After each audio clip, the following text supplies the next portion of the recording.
जिसपे तुम्हारे सर सारे आप कहाँ से लेक्चर हो? मिल जाते हैं। नहीं है जिस हाँ पे तुम जाते हो, बॉटनी बाई शादाब सर होगा ना, तो बहुत नहीं सर। बॉटनी बाई सर आप शादाब कहाँ सर। से है? मैं आप हूँ कहाँ तो से? रियल उस्ताद जी में क्या है? बिहार से, मेरा नेटिव प्लेस बिहार है, लेकिन मैं हाँ, सर। पिछले 8 सालों से दिल्ली में था, वहीं पढ़ाया। और ठीक है, फिर सर मैं तो यहाँ, बिहारी तो जानते हैं। हाँ, अब बिहार में नाम सुना है, गौतम बुद्धा का नाम सुना है? हिस्ट्री पढ़ा है गौतम बुद्ध? जी सर, जी सर। सर हाँ, गौतम बुद्धा। हाँ, ठीक है, तो उन्होंने एनके अपना नॉलेज जो गेन किया था वो एक जगह था बोध गया, ठीक ना, बोध गया, तो वहां पर ही मेरा घर है, सर बिहार का बोध सर गया। बिहार का लोग बहुत इंटेलिजेंट होता है ना सर। देखो पता नहीं ऐसा कुछ नहीं कि कहाँ का होता है ये सर ना, तो बिहार से यहाँ ही तो पास यूपीएससी निकाल देते हैं। उसका एक ही एक रीजन दिन है, आपका घर आऊंगा। सर क्या रीजन? उसका एक ही रीजन है कि यहाँ पास दूसरे ऑप्शन नहीं है, लोगों के पास में दूसरे ओह। ऑप्शन नहीं है, तो उनको बस एक ही ऑप्शन, अगर पढ़ेगा नहीं तो करेगा क्या? तुम्हारे पास दूसरे यस सर। ऑप्शन है ही नहीं।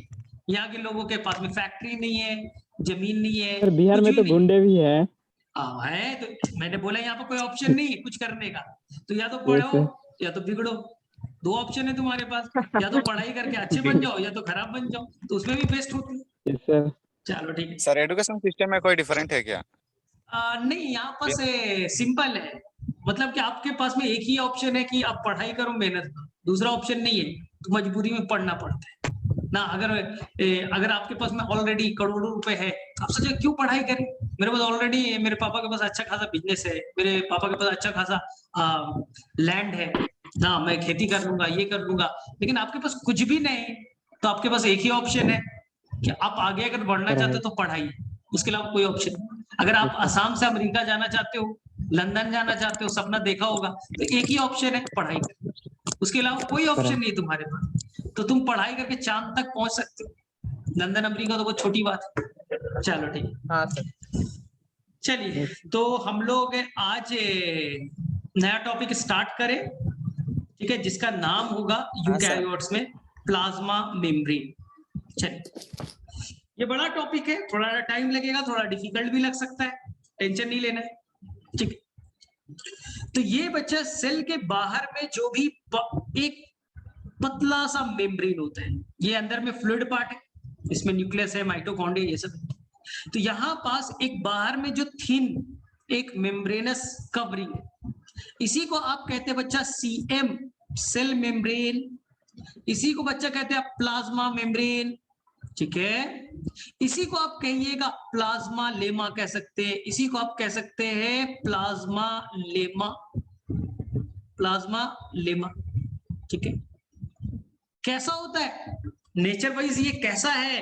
तो आंसर ये थिन है, पतला सा लेयर है, फ्लेक्सिबल है, फ्लेक्सिबल है, बहुत फ्लेक्सिबल है। इसलिए तो आपने अमीबा को देखा होगा, अमीबा को देखा होगा, अपना शेप आराम से चेंज कर लेता है, बहुत फ्लेक्सिबल होता है। फुट आया, उधर घूम गया, स्यूडोपोडिया बना लिया, झूठा पैर बना लिया, खींच लिया वहां से, हाँ, फ्लेक्सिबल होगा।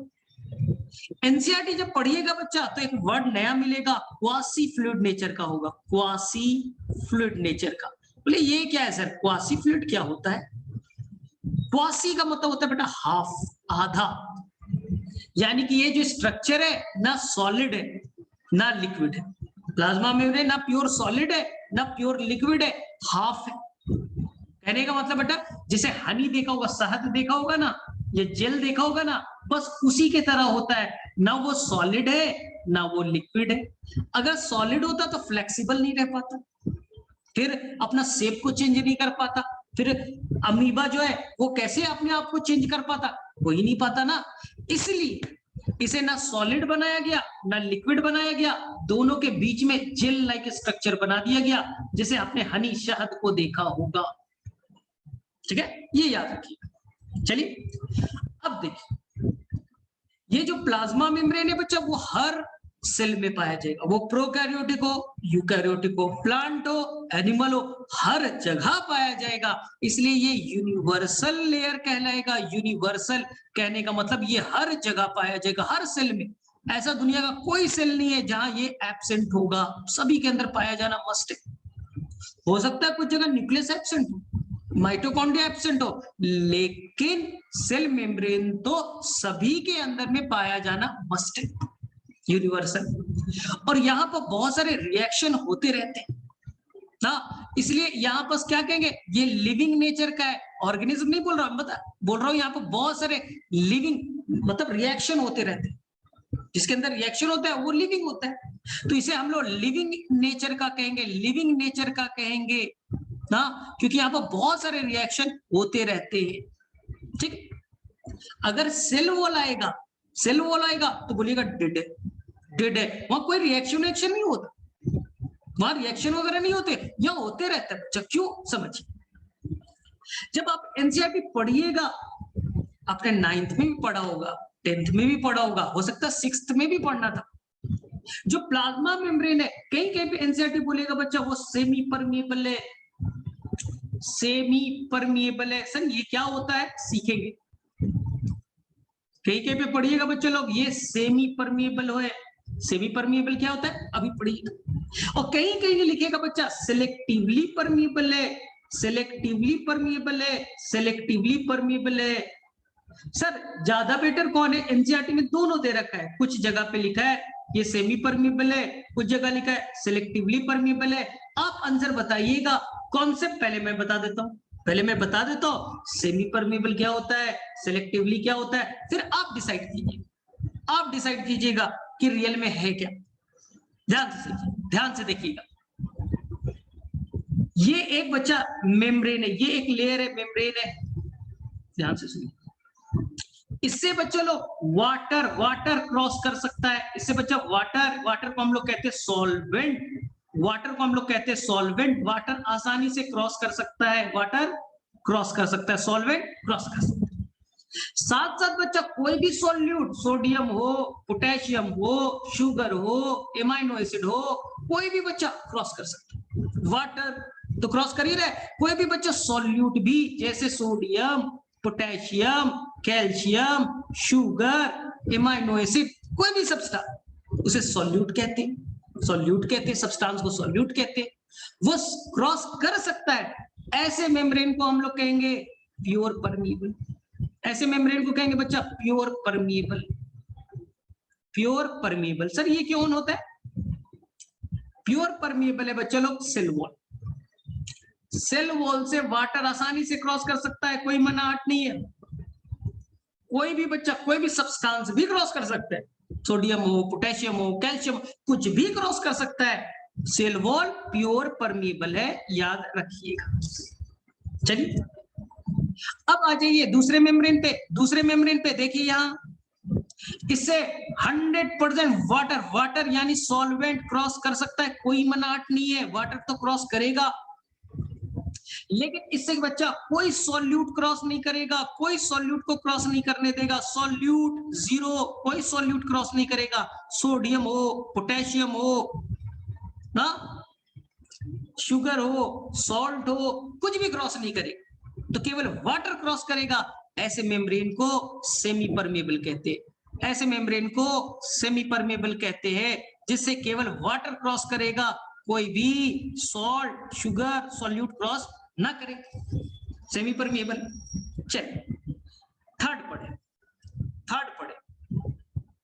ध्यान से देखिए, इससे बच्चा वाटर तो क्रॉस कर ही सकता है, कोई इश्यू नहीं है, वाटर यानी सॉल्वेंट तो क्रॉस करेगा ही करेगा, लेकिन इससे बच्चा सॉल्यूट कर रहा है, लेकिन सिलेक्टेड सॉल्यूट, जैसे सोडियम जाना है चला गया, पोटेशियम जाना है चला गया, शुगर जाना है चला गया, एमाइनो एसिड जाना है चला गया, लेकिन कुछ सॉल्यूट नहीं जाएगा, जैसे कि यहाँ पर बच्चा पीबी है, ये तो बच्चा टॉक्सिक होता है, एचजी है, बोलेगा तुम्हें नहीं जाने देंगे, तो केवल सिलेक्टेड जा रहा है, केवल सिलेक्टेड सॉल्यूट जा रहा है, सारे सॉल्यूट नहीं जा रहे, तो कुछ जा सकता है, कुछ नहीं जा सकता, केवल सिलेक्टेड जा सकता है, तो इसे कहेंगे सिलेक्टिवली परमिएबल, इसे कहेंगे बच्चा सिलेक्टिवली परमिएबल। सर क्यों सिलेक्टेड क्यों जा रहा है, सिलेक्टिवली परमिएबल, जिसके पास है, जैसे तुम मूवी देखने गए और तुम्हारे दोस्त ने बेटा टिकट ले लिया, गए गेट कीपर को दिखाया, मूवी हॉल के अंदर चले गए, और मैंने टिकट नहीं लिया, मैंने टिकट नहीं लिया, क्या मुझे जाने देगा गार्ड? नहीं जाने देगा। तो वो कैसा है बच्चा, गेट कैसा है, जिसके पास में पास है टिकट से चला गया, जिसके पास नहीं है वो नहीं जाएगा। ट्रेन में भी ऐसे ही होता है, जिसके पास में टिकट है वही जाएगा ना फ्लाइट में। ट्रेन में तो जबरदस्ती चढ़ गए, हम तो बिना टिकट का चढ़ जाएंगे, फ्लाइट में तो नहीं चढ़ सकते ना। हाँ, तो केवल सिलेक्टेड जाएगा, सिलेक्टिवली परमिएबल। अब बताइए हमारा प्लाज्मा मेम्ब्रेन कैसा होना चाहिए बच्चा? अब बताइए, आप डिसाइड करके बताइए, सेमी परमिएबल या सिलेक्टिवली परमिएबल। आप डिसाइड कीजिए, मैं नहीं डिसाइड करता। बताओ क्या होना चाहिए, सोच करके बताना। सिलेक्टिवली परमिएबल होना चाहिए या सेमी परमिएबल होना चाहिए, फटाफट बताओ। हमारा प्लाज्मा मेम्ब्रेन कैसे नेचर का होना चाहिए, सिलेक्टिवली परमिएबल, सेमी परमिएबल? ठीक है, सिलेक्टिवली परमिएबल आंसर बच्चा, सिलेक्टिवली परमिएबल। अगर कोई बच्चा सोचता है सेमी परमिएबल होगा तो देखो ना कितना बड़ा कड़वाड़ा हो जाए।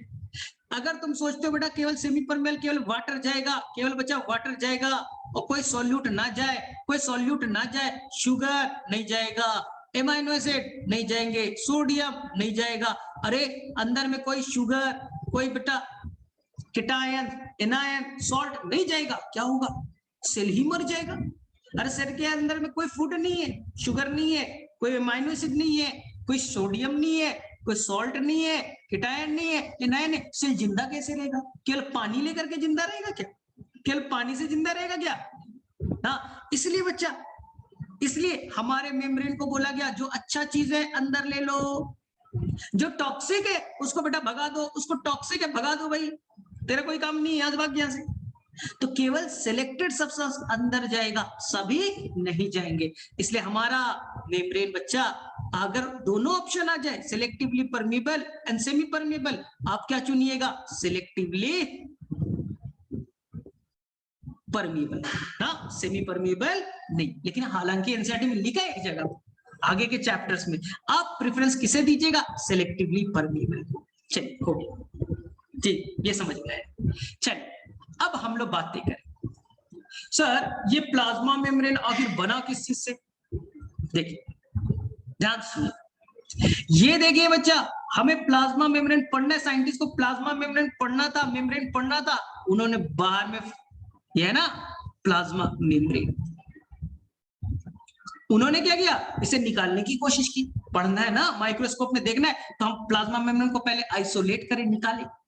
लेकिन प्रॉब्लम क्या है, इस फ्लूइड के, इस सेल के अंदर बच्चा न्यूक्लियस है, न्यूक्लियस में भी तो मेम्ब्रेन है, न्यूक्लियस में भी तो मेम्ब्रेन है, एंडोप्लाज्मिक रेटिकुलम है, उसके अंदर भी मेम्ब्रेन है, माइटोकॉन्ड्रिया है, उसके अंदर भी मेम्ब्रेन है, लाइसोसोम है, उसके अंदर भी मेम्ब्रेन है ना।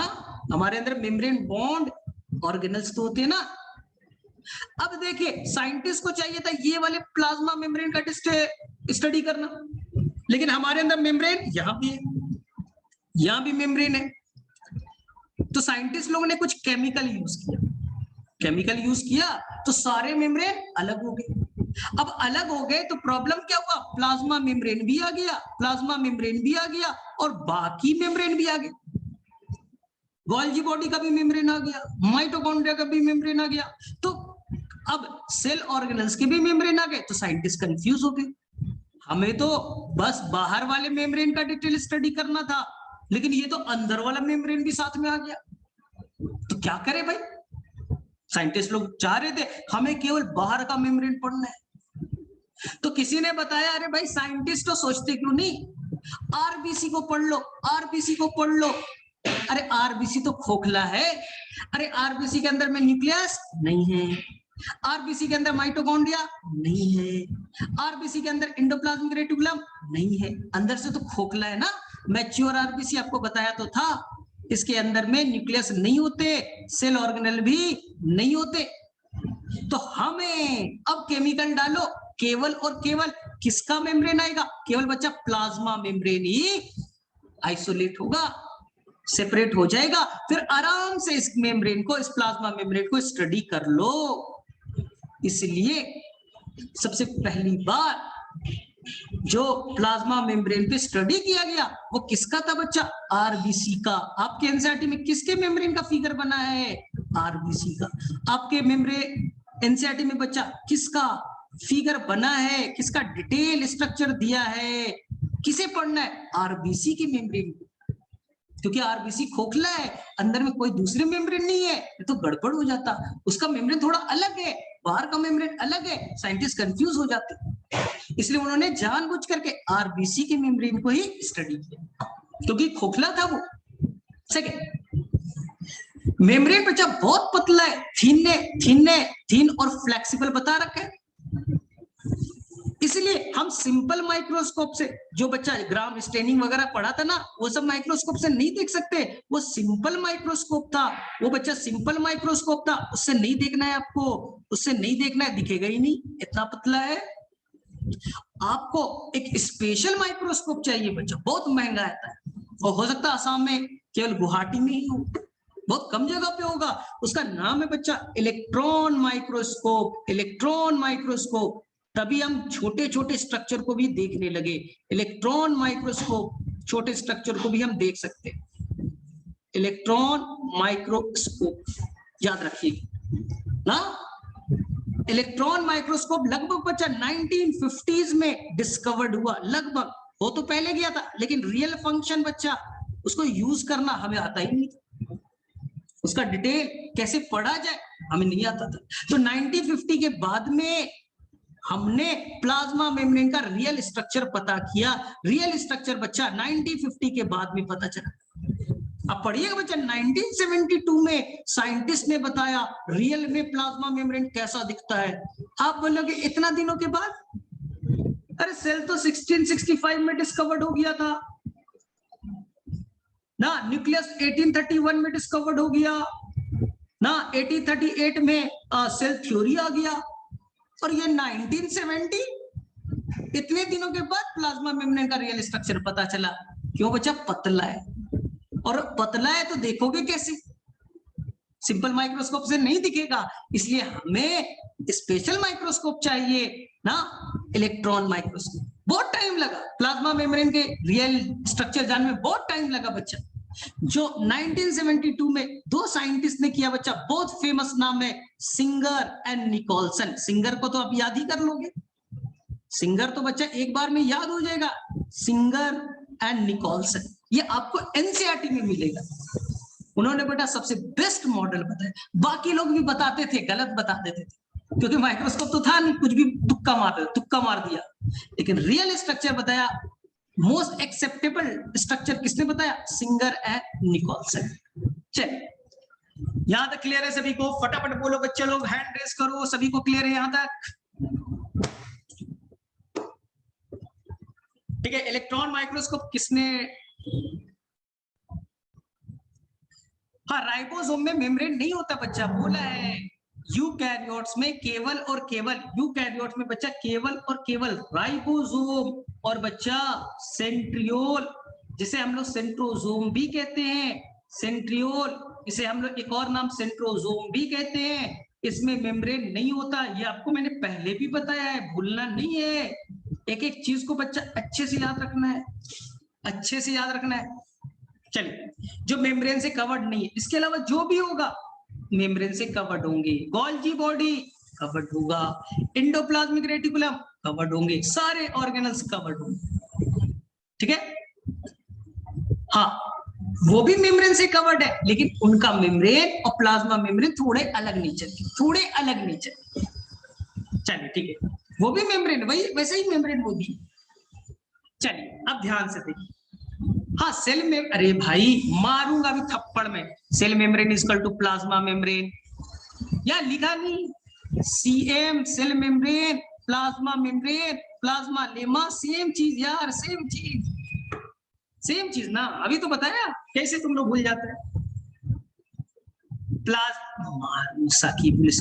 प्लाज्मिड में मेम्ब्रेन होगा क्या? अरे प्रोकैरियोट्स में कोई भी मेम्ब्रेन नहीं होता रे भाई, केवल प्लाज्मा मेम्ब्रेन होगा। एनसीईआरटी में क्या पढ़ा? कोई कंपार्टमेंटलाइजेशन नहीं है यहाँ, कोई बच्चा मेम्ब्रेन बॉन्ड स्ट्रक्चर, न्यूक्लियस ना, माइटोकॉन्ड्रिया, लाइसोसोम, एंडोप्लाज्मिक रेटिकुलम नहीं होते बच्चा, इसलिए कंपार्टमेंटलाइजेशन केवल और केवल बच्चा यूकैरियोट्स में होता है। साइटोप्लाज्म में छोटे छोटे स्ट्रक्चर्स बना दिए गए मेम्ब्रेन से कवर करके। यही लिखा है एनसीईआरटी में, लिखा है ना एनसीईआरटी में, कंपार्टमेंटलाइजेशन, यानी कि सेल के अंदर में डिवीजन कर दिया। चलिए ठीक है। अब एक पूछ रहा है सर कौन कौन सा ऑर्गेनेल पीएम से कवर्ड है। अरे भाई हमारे अंदर में राइबोसोम और सेंट्रियोल को छोड़ दो, बाकी जो भी स्ट्रक्चर होगा वो मेम्ब्रेन से कवर्ड होगा। न्यूक्लियस कवर्ड होगा, एंडोप्लाज्मिक रेटिकुलम कवर्ड होगा, गोल्गी बॉडी कवर्ड होगा, लाइसोसोम कवर्ड होगा, वैक्यूल कवर्ड होगा। ठीक है, बताया यार, बताया है, सब भूल जाता है। नहीं बताया था 2 क्लास पहले, सारी चीज बता रखे। चलिए अब ध्यान से सुनना। चलिए अब बताइए फटाफट, हम लोग किसके मेम्ब्रेन को डिटेल से पढ़ेंगे। सबसे पहला मेम्ब्रेन कौन से स्टडी किया गया, आंसर आरबीसी। तो हम लोग आरबीसी के प्लाज्मा मेम्ब्रेन को डिटेल से स्टडी करने वाले हैं। ध्यान से सुनिए, आपके एनसीईआरटी में इसी का फिगर बना हुआ है। सर प्लाज्मा मेम्ब्रेन में कौन कौन से पार्ट्स होते हैं, आंसर बेटा 3 पार्ट्स। प्लाज्मा मेम्ब्रेन 3 पार्ट से बना है। पहला जो पार्ट है वो है बच्चा प्रोटीन। फर्स्ट जो पार्ट है वो बच्चा है प्रोटीन, प्रोटीन, ठीक। दूसरा पार्ट है बच्चा वो है लिपिड। लिपिड क्या होता है, आज बहुत डिटेल से पढ़ने वाले हैं। लिपिड क्या होता है, डिटेल से पढ़ेंगे लिपिड। और तीसरा है बच्चा लोग कार्बोहाइड्रेट। याद नहीं हो गया क्या, कार्बोहाइड्रेट, कार्बोहाइड्रेट। तो plasma membrane is consist of 3 parts, protein, lipid, carbohydrate. RBC के अंदर बच्चा जो प्रोटीन है उसका परसेंटेज गिवन है 52%। नीट के क्वेश्चन पेपर में आया था, नीट के क्वेश्चन पेपर में आया था कि प्रोटीन का परसेंटेज बताइए। एनसीईआरटी में बच्चा गिवन है, एनसीईआरटी में गिवन है, बस बोल देना था 52%। लिपिड का बच्चा गिवन है 40%, और क्वेश्चन ये आया कार्बोहाइड्रेट का कितना होगा। एनसीईआरटी में लिखा है रेस्ट, बाकी जो बच गए कार्बोहाइड्रेट। क्वेश्चन आया कि कार्बोहाइड्रेट का परसेंटेज बताइए, बच्चा छोड़ दिया, सर एनसीईआरटी में नहीं था, नहीं पढ़ा था। अरे बेवकूफ, 52% प्रोटीन, 40% लिपिड, तो 8% कार्बोहाइड्रेट नहीं समझ में आएगा क्या। अरे भाई साहब 8% खुद से सोच नहीं सकते क्या, अगर 92 दोनों मिल करके है तो कार्बोहाइड्रेट कितना हुआ 8%। पूछेगा सबसे ज्यादा कौन है, प्रोटीन है, सबसे कम कौन है, कार्बोहाइड्रेट। तो सर हमारा बॉडी में तो अलग अलग सेल है, मसल का भी सेल है, न्यूरॉन भी है, लाखों सेल है। सर सबके अंदर में यही परसेंटेज है क्या, सर सबके अंदर यही परसेंटेज है क्या, बोले नो। ये बच्चा केवल आरबीसी का मैंने बताया, ये मैंने केवल आरबीसी का बताया, एनसीईआरटी में केवल आरबीसी का परसेंटेज बताया गया। अलग अलग सेल में, अलग अलग सेल में बच्चा परसेंटेज वेरी करता है। हो सकता है कुछ ऐसे हो जिसमें 70% लिपिड हो जाए, 20% प्रोटीन हो जाए, अलग अलग बेटा वेरिएशन पॉसिबल है। न्यूरॉन है अलग होगा, मसल सेल है अलग होगा, स्किन का सेल है अलग होगा, हार्ट का सेल है अलग होगा, किडनी का सेल है अलग होगा। हम आरबीसी का केवल पढ़ रहे। ऑन एवरेज माना जाता है 58 से 59% बच्चे लोग, ऑन एवरेज मैं बता रहा हूं, लाखों सेल है पर एवरेज बता रहा हूं, प्रोटीन सबसे ज्यादा 58 के आसपास। हाँ लगभग बच्चा 58 इधर हो गया, लगभग बच्चा 40 के आसपास, लगभग बच्चा 35 to 40% के आसपास लिपिड हो गया, एवरेज बता रहा हूं। और रेस्ट बच्चा यानी 1 से 5%, 1 से 5% कम होते हैं कौन, कार्बोहाइड्रेट, कम होते हैं कौन, कार्बोहाइड्रेट। ठीक है, लेकिन आपको आरबीसी केवल याद रखना है, एनसीईआरटी में केवल आरबीसी का गिवन है। आप आरबीसी का 52, 40 और 8% याद रखिए। बोलेगा क्या वेरिएशन पॉसिबल है, बोले हाँ हो सकते हैं, हो सकते हैं, अलग है, सेल का अलग फंक्शन है, अलग नेचर का होगा, अलग परसेंटेज होंगी, याद रखिएगा। एक एक चीज को बेटा सुना करो अच्छे से, कुछ लिखना नहीं है, एक बार अच्छे से सुन लोगे ना, लाइफ सुधर जाएगा बेटा, डॉक्टर बन जाओगे। जो मैं बोलता हूँ ना, बहुत ध्यान से सुनना, डॉक्टर बनने का सबसे बड़ा कहानी यही है। चलो सर, प्रोटीन कैसे होंगी? प्रोटीन बच्चा एक्सट्रैक्शन के बेसिस पे, यानी कि हम प्लाज्मा मेम्ब्रेन से उसे हटानेंगे। हम प्रोटीन को प्लाज्मा मेम्ब्रेन से हटाने की कोशिश कर रहे हैं, एक्सट्रैक्ट कर रहे हैं। एक्सट्रैक्शन मतलब हटाना। तो जो आसानी से हट जाए, जो बच्चा आसानी से हट जाए, लूज था वो लूजली बाइंडेड था बच्चा, टाइटली नहीं था, लूजली था, आसानी से हटाएंगे, हट जाएगा। ऐसे प्रोटीन को कहेंगे बच्चा एक्सट्रिंसिक प्रोटीन। ऐसे प्रोटीन को कहेंगे एक्सट्रिंसिक प्रोटीन, या बच्चा पेरीफेरल प्रोटीन। पेरीफेरल जो केवल बाहर के साइड से अटैच होगा, लूज अटैच होगा, आसानी से हट जाएगा, आसानी से हट जाएगा। एक्सटेंसिव और पेरिफेरल। लेकिन अगर वो प्रोटीन टाइटली अटैच है, आसानी से नहीं हटेगा, टाइटली अटैच है, टाइटली अटैच्ड है, टाइटली अटैच्ड है, तो आप बोलिएगा ऐसे को कहेंगे हम लोग, ऐसे को कहेंगे इंट्रिंसिक, क्योंकि वो अंदर से जुड़ा था, टाइटली जुड़ा था, इंट्रिंसिक। उसका नाम एक्सट्रिंसिक था। या इसी का नाम होगा इंटीग्रल, इसी का नाम होगा बच्चा इंटीग्रल, जो अंदर में टाइटली जुटा था, इंटीग्रल या इंट्रिंसिक। बोले ठीक है। अब देखो ये बच्चा प्रोटीन को हटाने को लेकर के, फंक्शन पे नहीं बोला, फंक्शन के बेसिस पे, फंक्शन के बेसिस पे प्रोटीन क्या करेगा, उसके फंक्शन के बेसिस पे देखो, प्रोटीन क्या करेगा उसके फंक्शन के बेसिस पे देखो। हाँ, फंक्शन के बेसिस पे देखिए ध्यान से। कुछ प्रोटीन प्लाज्मा मेम्ब्रेन के स्ट्रक्चर को बनाएंगे, स्ट्रक्चर को बनाएंगे तो नाम होगा बेटा स्ट्रक्चरल प्रोटीन। प्लाज्मा मेम्ब्रेन के स्ट्रक्चर को, ढांचे को बना रहा है। कुछ बच्चा सब्सटेंस को लाने ले जाने का काम कर रहा है, कैरियर का काम कर रहा है, इसलिए तो नाम है सिलेक्टिवली परमिबल। कौन सब्सटेंस आएगा, कौन सब्सटेंस जाएगा, वो प्रोटीन डिसाइड करेगा। मैं पकड़ के लाऊंगा, गेट कीपर है, गेट कीपर है, मैं पकड़ के अंदर लाऊंगा, अंदर से बाहर ले जाऊंगा, मेरा काम। तो प्लाज्मा मेम्ब्रेन में लाने ले जाने का काम कौन करेगा, कैरियर प्रोटीन। ढांचा बनाएगा, स्ट्रक्चरल प्रोटीन। कुछ बच्चा एंजाइम्स की तरह काम करेंगे, एंजाइम्स की तरह काम करेंगे। बोला था ना कि जो प्लाज्मा मेम्ब्रेन होता है वहां लिविंग नेचर का माना जाता है, क्योंकि बहुत सारे रिएक्शन होते हैं, बहुत सारे रिएक्शन होते रहते हैं, और रिएक्शन होगा तो एंजाइम चाहिए, रिएक्शन को कंट्रोल करने के लिए एंजाइम। और एंजाइम बच्चा प्रोटीन के ही बने होते हैं। एंजाइम जब भी पढ़ोगे, पेप्सिन, ट्रिप्सिन, सैलिवरी एमाइलेज, जितने एंजाइम है प्रोटीन के बने, प्रोटीन के बने। तो यहां भी एंजाइम्स होंगे, एंजाइम प्रोटीन का बना होता है। चौथा बच्चा रिसेप्टर, चौथा होता है बेटा रिसेप्टर की तरह काम करेगा। सर रिसेप्टर मतलब समझ में नहीं आया, समझा। ये बच्चा आपका प्लाज्मा मेम्ब्रेन है, ये बच्चा प्लाज्मा मेम्ब्रेन है, cell plasma membrane. Insulin hormone आया, ये बच्चा इंसुलिन हार्मोन है, सेल को बोलना है ऐसे काम करो, सेल को बोल रहा है ऐसे काम करो, सेल को मालूम ही नहीं कैसे काम करना है। तो इसने अपने बॉडी पे बच्चा एक रिसेप्टर बना लिया है, रिसेप्टर रखा है प्रोटीन का बना हुआ, प्लाज्मा मेम्ब्रेन पे रिसेप्टर है। जैसे इंसुलिन इससे जाके जुटा, इंसुलिन जाके जुटा, सेल को बता दिया तो ऐसे फंक्शन करना है, ऐसे फंक्शन करना है। तो रिसेप्टर बाहर के चीजों को इंटेक करने के लिए, उसके मैसेज को लेने के लिए।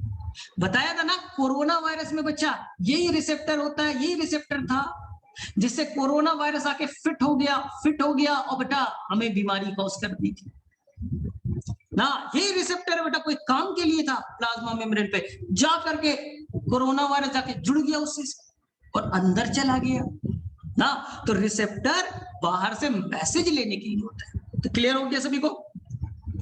फंक्शन के बेसिस पे ढांचा बनाएगा, स्ट्रक्चर, सामान को, सब्सटेंस को लाना ले जाना, कैरियर, रिएक्शन को कंट्रोल करने के लिए एंजाइम्स, और बेटा चौथा रिसेप्टर। चलिए सेकेंड पार्ट कौन है, लिपिड है, लिपिड है, लिपिड है, लिपिड है, ठीक है।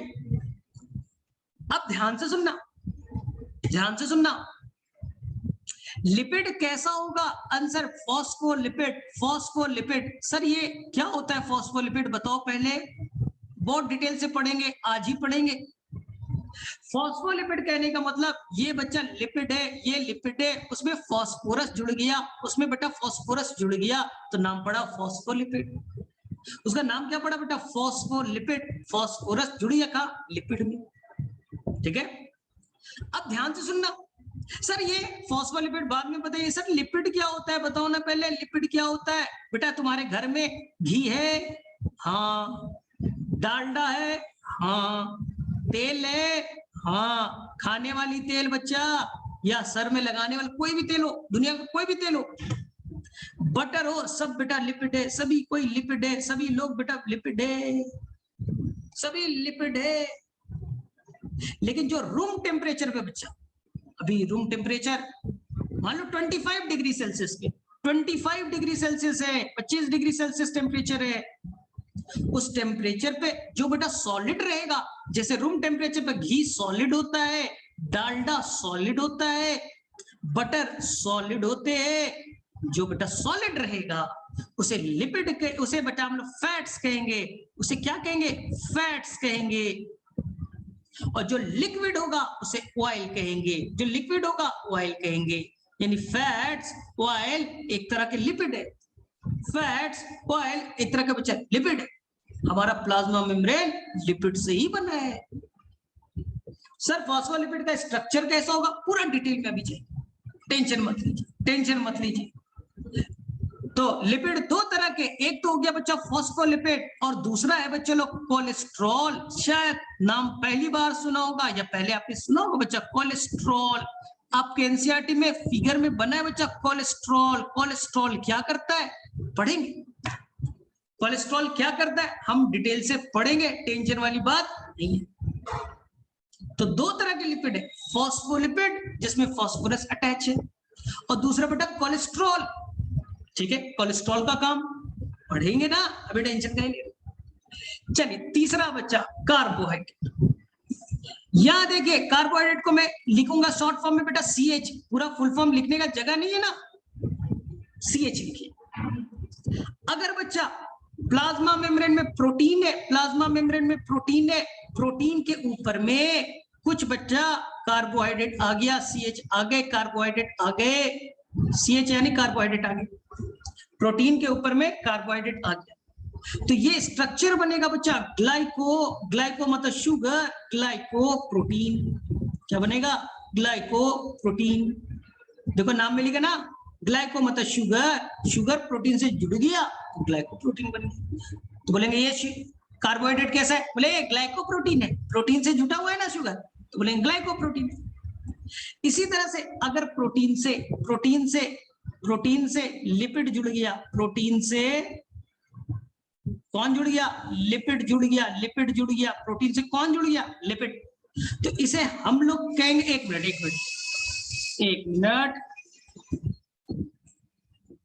देखो, हाँ यहाँ लिपिड से बच्चा, लिपिड से कार्बोहाइड्रेट जुड़ गया, लिपिड से CH यानी कार्बोहाइड्रेट जुड़ गया, बोलेंगे ऐसे कार्बोहाइड्रेट को क्या कहेंगे? जो लिपिड से जुड़ गया, तो नाम पड़ेगा बच्चा ग्लाइकोलिपिड। ग्लाइको मतलब sugar, lipid.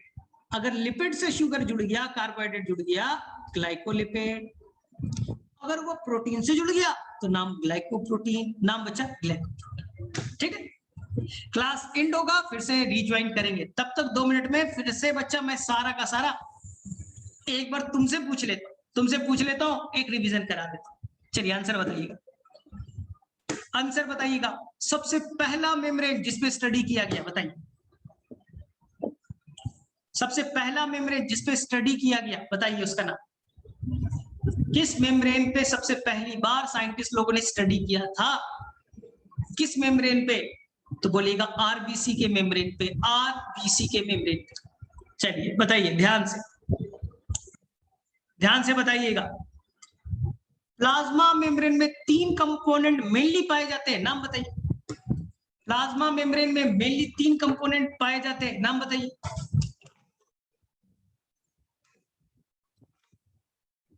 Protein, carbohydrate, lipid. इस पेज को आगे करता हूं, फिर आंसर बताना। आरबीसी के मेम्ब्रेन पे प्रोटीन का परसेंटेज कितना होगा? आरबीसी के मेम्ब्रेन पे प्रोटीन का परसेंटेज कितना होगा? करेक्ट है, नीट का क्वेश्चन है, नीट का क्वेश्चन था ये 52। लिपिड का परसेंटेज कितना होगा? लिपिड का कितना परसेंटेज होगा आरबीसी के मेम्ब्रेन पे? 40। चलिए, on the basis of extraction, protein दो तरह के, जो लूज अटैच है आसानी से निकल जाएगा उसका नाम बताइए। जो प्रोटीन लूज अटैच है आसानी से निकल जाएगा उसका नाम बताइए, उसका नाम बताइए। पेरीफेरल और एक्सट्रिंसिक, पेरीफेरल और एक्सट्रिंसिक, पेरीफेरल और एक्सट्रिंसिक। जो टाइटली अटैच है आसानी से नहीं निकलेगा, जो टाइटली अटैच है आसानी से नहीं निकलेगा, इंटीग्रल और इंट्रिंसिक। क्लास इंड होगा, रिज्वाइन कीजिएगा सेम लिंक पे। चलो ये बताइए, ध्यान से बताइए, लिपिड कितने तरह के, लिपिड कितने तरह के प्लाज्मा मेम्ब्रेन में? दो तरह के। पहला नाम बताइए, पहला नाम बताइए।